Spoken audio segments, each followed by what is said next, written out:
Guys, today's story is going to be a part of a 3-part saga. I tried to fit it all in one video, but it's impossible. It's over 60 minutes worth of content, so we're going to split this into 3 videos. The name of today's title is this. It says, "My OBGYN has my child I was told didn't survive childbirth. My family thinks I'm passing away from a brain disease, but this was all manufactured by my husband." Guys, when I tell you this might be one of the craziest stories we've ever read on the channel, well, I'm not lying.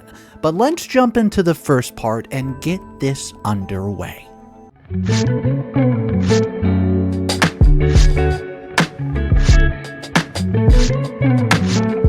I'm writing this from my car inside of a Walmart parking lot. I don't want to go to my parents. I'm not going home. I can't even go to my sister's. I can't go anywhere because every single person in my life is some alternate reality where I'm either gone from a car accident 3 years ago or slowly passing away from early onset dementia. Oh, my husband Alan, he orchestrated the whole thing so perfectly that I'm starting to question if maybe I really am losing my mind. It started 6 months ago when Alan began working late at the office. 3, sometimes 4 nights a week. He would text me around 5 p.m. "Oh, big project deadline. Don't wait up, love you." I never questioned it. I mean, why would I? We've been married 8 years. He would kiss me goodbye every morning, text me funny memes during lunch, bring me flowers every Friday like clockwork. Normal marriage stuff, right? Except last Tuesday, I ran into Nathan at Whole Foods. Nathan, Alan's boss. Nathan, who looked confused when I made a joke about Alan practically living at the office lately. "The office?" Nathan laughed. "Oh, we've been fully remote since last January. Haven't seen Alan in person since the Christmas party, 2 years ago?" I just laughed too, made some excuse about getting my wires crossed, but my hands were shaking as I loaded groceries into my car.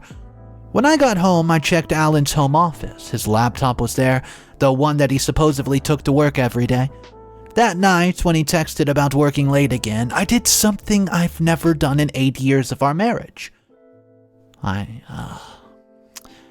followed him. He drove across town to an apartment complex in the nice part of the downtown, watched him use a key fob to enter, and saw him disappear into Unit 4B. I sat there for 3 hours, waiting for him to come out, creating elaborate scenarios in my mind. You know, maybe it was a coworker's place where they worked on a project. Maybe Nathan was wrong about the remote thing. Maybe anything except what my gut was screaming. When I finally went home, I did what any rational woman would do.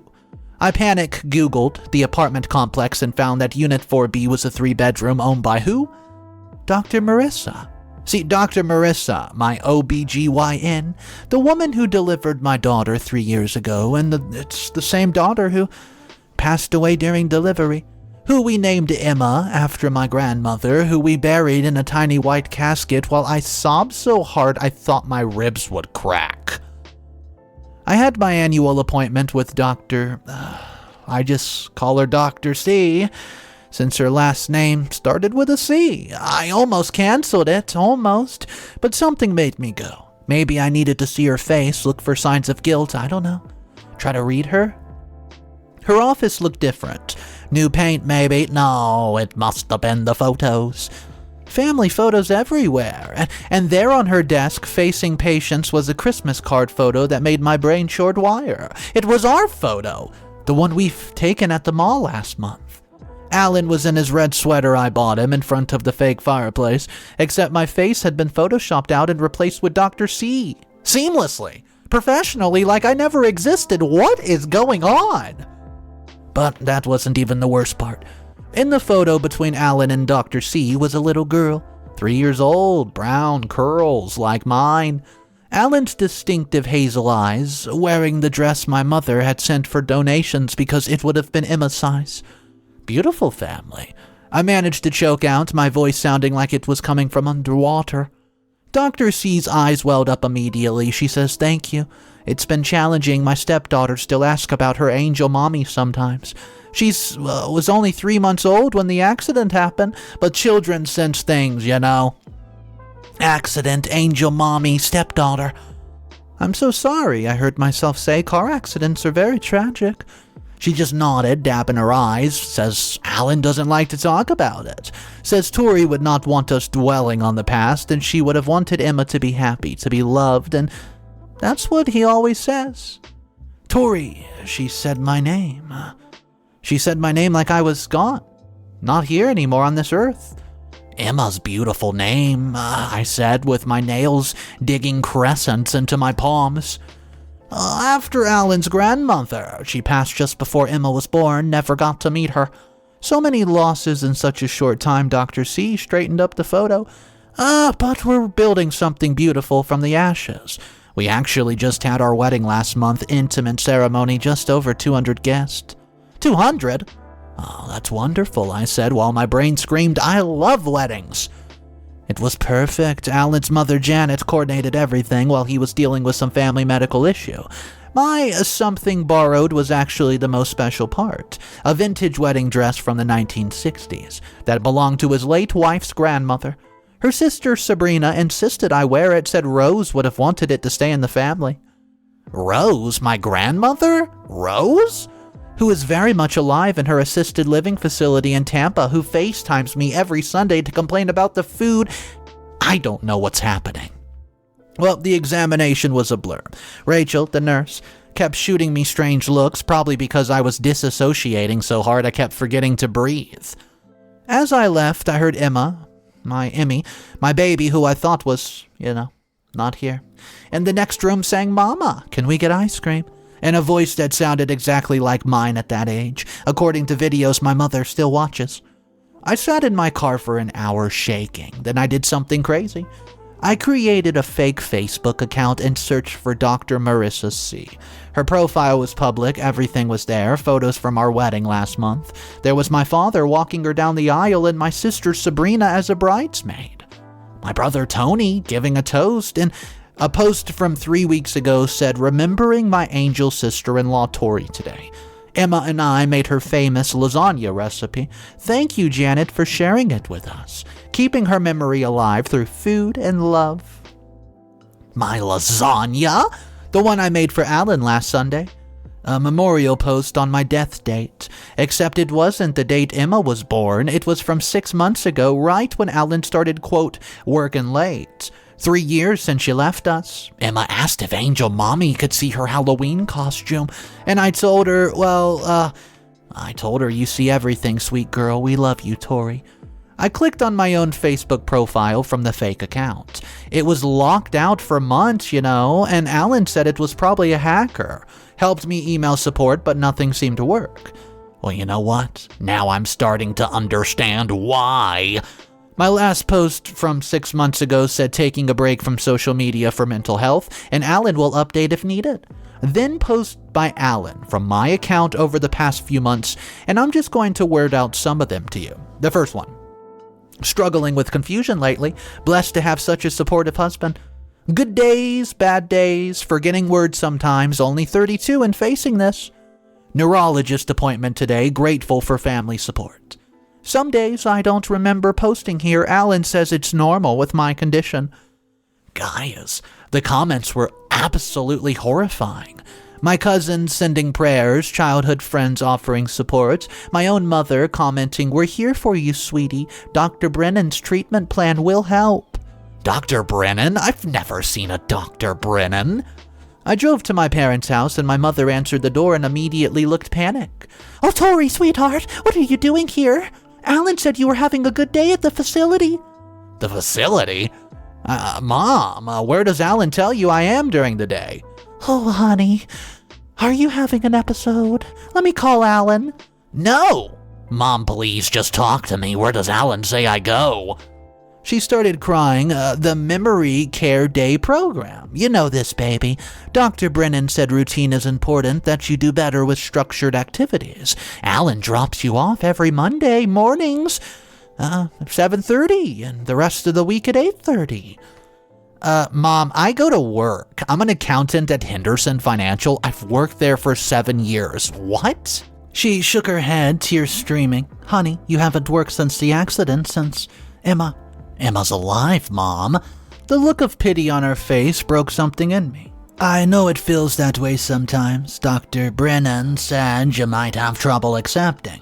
She's living with Alan and Dr. C. I saw pictures. She looks just like me. My mother grabbed my shoulders and said, Tori, listen to me. Emma passed away.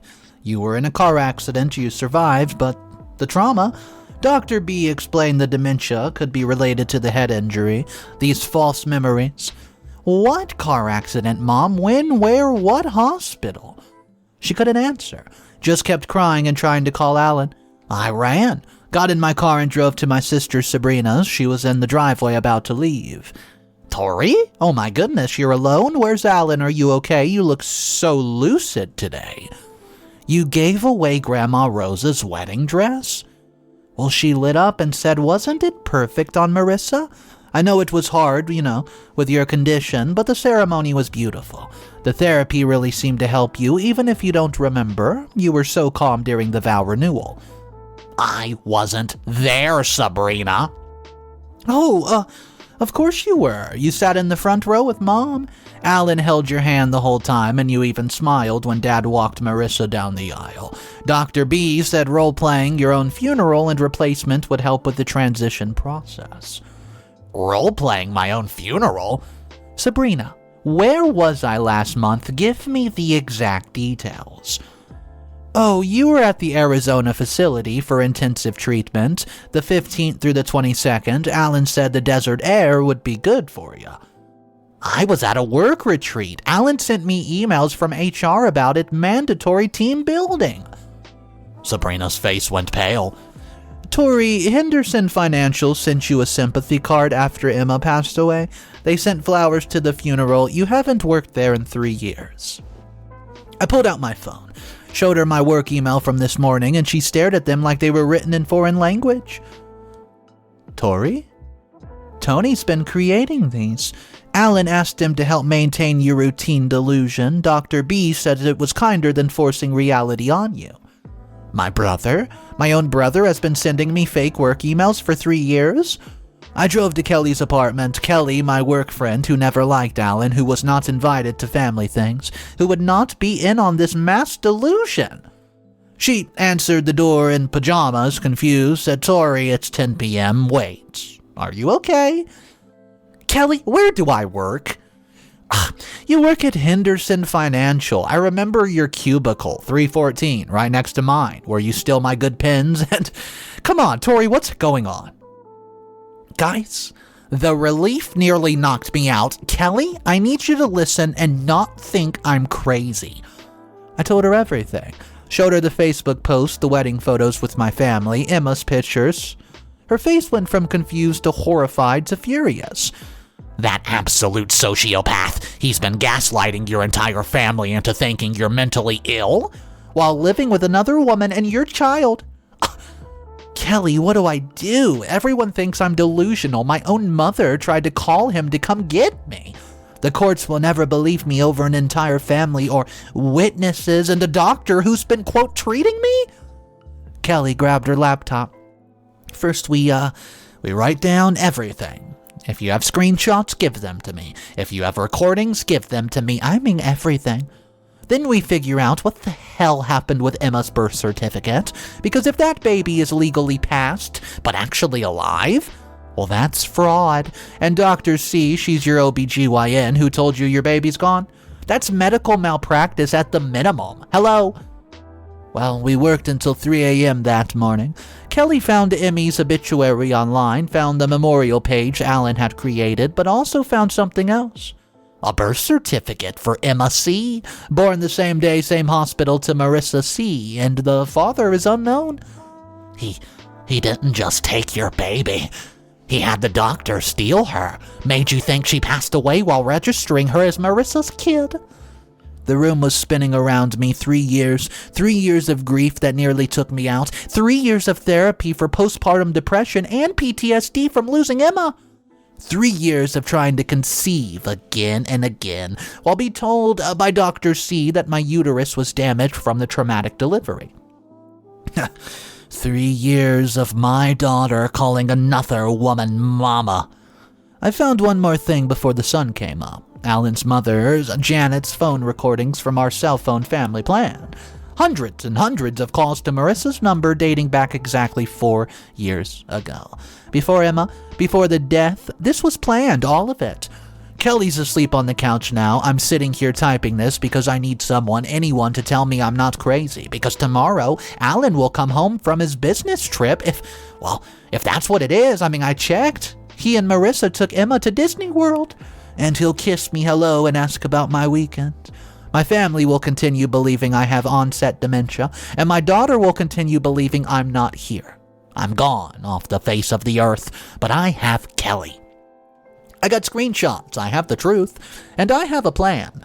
I'm going to drive to my grandmother Rose's assisted living facility tomorrow. She's 94, sharp as a tack, and she's the only person Alan has not gotten to because he thinks that she's gone too far of the matter. But Rose has something Alan doesn't know about. She's been recording every conversation for her memoir for the past 5 years, including every Sunday FaceTime call with me. 3 years worth of completely lucid conversations, dated and archived, baby. Then I'm going to walk into Henderson Financial on Monday morning, badge in like I always do, and ask HR to confirm my employment dates in writing. Kelly already texted our boss asking him to have security footage pulled from the past week for a legal matter. Dr. C doesn't know that I know. Alan doesn't know that I know. My family thinks I'm having a paranoid episode that will pass, but I know my daughter is alive. I know she's loving ice cream and wears dresses my mother buys her, and I know she asks about her angel mommy. I know she has my eyes and Alan's smile and a voice that sounds like childhood memories. I know I'm not crazy. And I know that tomorrow when Alan comes home and kisses me hello, smelling like sunscreen and theme park popcorn, which, by the way, is really overpriced, I'm going to smile and ask about his trip. I'm going to serve the lasagna Marissa posted about making, and I'm going to be the perfect wife he thinks he's coming home to. Because, how do you fight someone who's convinced the world you're insane? You don't do that. You just prove you're not, even if it means playing dead. I'll be back with an update, that I promise you. Guys, Mr. Reddito here. I have the scoop. So, this story is too large to put into one video. There is way more information on this, and let me just tell you. OP's husband did come home from Disney World, and he did smell like theme park popcorn, and we're going to find out all about it tomorrow. Because tomorrow, we're coming with part 2 of this 3-part saga. But let's jump into Mr. Reddito's face cam to check out some comments from the first part. Oh man, so today's story is starting to turn crazy. I hope you're going to be back for part 2. After part 3 comes out, I'll put them all together in a playlist and link it on screen. But just pay attention for tomorrow's video because that's going to be part 2. Let's read some of these comments and, well, see what's going on in the comment section. The first comment, which does not agree with OP, says this. I'm sorry, but this story has more holes than Swiss cheese, and I cannot believe that this would even happen. By the way, your family never ran into anyone from Henderson Financial in 3 years who asked how you were doing at work, and this mastermind husband somehow convinced a licensed OBGYN to commit medical fraud, identity theft, and kidnapping, risking her entire career and freedom for exactly what? The logistics alone are impossible. How does he drop you off at a memory facility every morning when you actually drive yourself to work? Come on. Does he have a clone? Your parents never once tried to visit you at this facility, or maybe call the number directly. No family member even Googled the facility or asked for documentation for insurance purposes. Oh, and don't even get me started with Kelly, your supposed saver of friends. never once noticed in 3 years that your entire family thinks you're mentally ill. She never questioned why she's never invited to family gatherings or why your husband never mentioned your job. You know what? I think you're losing your mind and you made this up for internet clout. But you know what? I'm excited to see your updates. Comment number 2 is a little different pace from comment number 1. Let me know your thoughts in the comment section, though. I love hearing your opinion. Let's talk about the second comment. It says, hey, the people calling this story fake, I've seen quite a few of them. They clearly never dealt with a truly manipulative narcissist who has months or years to lay groundwork for their deception. My ex convinced my entire church congregation I was bipolar and also dangerous, and it took security footage to prove I wasn't at places he said I was having episodes at. You doubters don't understand how medical professionals can be manipulative too. I mean, if Dr. C and Alan were legit having an affair, she had every reason to go along with this plan to get the family that she wanted. So, as for the family believing it, when someone you trust, Alan for this story, introduces it, just their doubt slows over time. Shows fake concern, maybe drugs her secretly to create confusion, then brings in a doctor to confirm the diagnosis. Elderly parents absolutely would believe it over their daughter, who seems to be increasingly agitated and paranoid. You know, the work situation makes perfect sense if Alan intercepted all calls and emails between the family and work. He controlled the narrative on both sides, so OP, please update us on this and don't listen to these victim blamers who think elaborate abuse doesn't happen. Document it, get a lawyer yesterday, and know that you are, well, there's people out there who believe you because we've lived through similar psychological torture where everyone thought we were the crazy ones. The fact that your grandmother has recordings is going to save you, no doubt about that. Abusers always forget about the family members they write off as unimportant. Stay strong and get your baby back. Guys, let me know what you think about this story. Part 2 is coming tomorrow, so stay tuned. It'll drop around the same time as every video. I'll see you guys tomorrow. Have a great day, and of course, remember, it's cool to be kind. Peace.